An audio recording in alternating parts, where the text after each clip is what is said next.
কার্যক্রম শুরুর 2 মাস অতিবাহিত হবার পরও লক্ষ্যমাত্রার মাত্র 34 ভাগ ধান চাল সংগ্রহ করতে পেরেছে সরকার। এই কার্যক্রম চলবে ফেব্রুয়ারি পর্যন্ত। খাদ্য অধিদপ্তরের দাবি, বাকি সময়ের মধ্যে লক্ষ্যমাত্রা অর্জন সম্ভব হবে। তবে বিশ্লেষকরা বলছেন, এই লক্ষ্যমাত্রা অর্জন সম্ভব নয়। লক্ষ্য পূরণে সংগ্রহ অভিযানের গতানুগতিক ধারা থেকে বেরিয়ে আসার পরামর্শ তাদের। গাজী ওয়াজেদ আলম ও ফুয়াদ হোসেনের সহযোগিতায় রঞ্জিবুল মিজানের রিপোর্ট। 250-টিরও বেশি ডিজাইন অপশন নিয়ে ওয়ালটন স্মার্ট ফ্রিজ, বোঝে আপনার প্রয়োজন।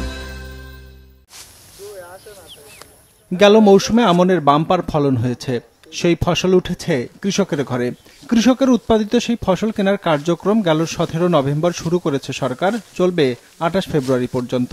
এরই অংশ হিসাবে ঢাকার পাশের জেলা মানিকগঞ্জ থেকে এবার 1147 টন ধান চাল কেনার লক্ষ্য ঠিক করা হয়েছে।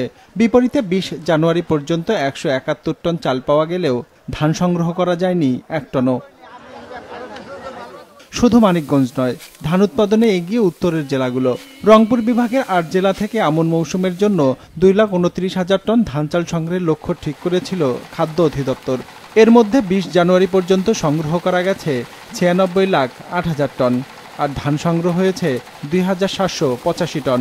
সিদ্ধ চালের প্রায় 69% চাল আমরা সংগ্রহ করতে পেরেছি এবং আতপ চালের ক্ষেত্রেও আমরা প্রায় 62% চাল ইতিমধ্যে সংগ্রহ করেছি। এবং আগামী আমাদের আজকে তো হলো আপনার 21 তারিখ, আগামী প্রায় আরো 1 মাস 10 দিন সময় আমাদের হাতে আছে। আমরা আশা করছি যে আমরা আমাদের সংগ্রহের লক্ষ্যমাত্রার চেয়ে আরো বেশি সংগ্রহ করতে পারবো এবং সেই প্রচেষ্টা আমাদের অব্যাহত আছে। সরকারি হিসাবে 2024-25 অর্থ বছরে আমন মৌসুমে দেশে প্রায় 58,34,000 হেক্টর জমিতে ধানের আবাদ হয়েছিল, যেখান থেকে ধান পাওয়া গেছে 1,62,00,000 টন, যা থেকে 3.5 লাখ টন ধান আর 5.5 লাখ টন চাল কেনার লক্ষ্য ঠিক করা হয়েছিল। খাদ্য অধিদপ্তরের হিসাবে 19 জানুয়ারি পর্যন্ত সারা দেশ থেকে সব মিলিয়ে পাওয়া গেছে 3,43,000 টনের কিছু বেশি। আপনি কখনোই ধানের দাম কমিয়ে এই দেশে খাদ্য স্বয়ংসম্পূর্ণতা নিশ্চিত করবেন, এটা কখনোই সম্ভব না। কেউ যদি এটা চিন্তা করে থাকে, এটা ভুল। কারণ যদি কৃষক ধান না পায়, কৃষক ধান চাষ করবে না দাম না পেলে। আপনি যেই দামে দিচ্ছেন, সরকার 1200 টাকা 1250 টাকা মন ধান কিনছে, কিন্তু বাজারে তো চিকন ধান 1300 টাকার বেশি পাওয়া যাচ্ছে। খুচরা বাজারে বিক্রি করছে, আপনার ঘর থেকে নিয়ে যাবে। আমি কেন হ্যাসেলটা নিব, সরকারের কাছে যাব? এমন অবস্থায় আপৎকালীন মজুদ বাড়াতে আমদানির দিকে ঝুঁকছে সরকার। খাদ্য মন্ত্রণালয়ের তথ্য মতে চলতি বছর 6 লাখ টনের মতো চাল আমদানি করতে চায় সরকার। কৃষি সম্প্রসারণ অধিদপ্তরের হিসেবে চলতি অর্থ বছরের 20 জানুয়ারি পর্যন্ত আমদানি করা গেছে 2,69,000 টন।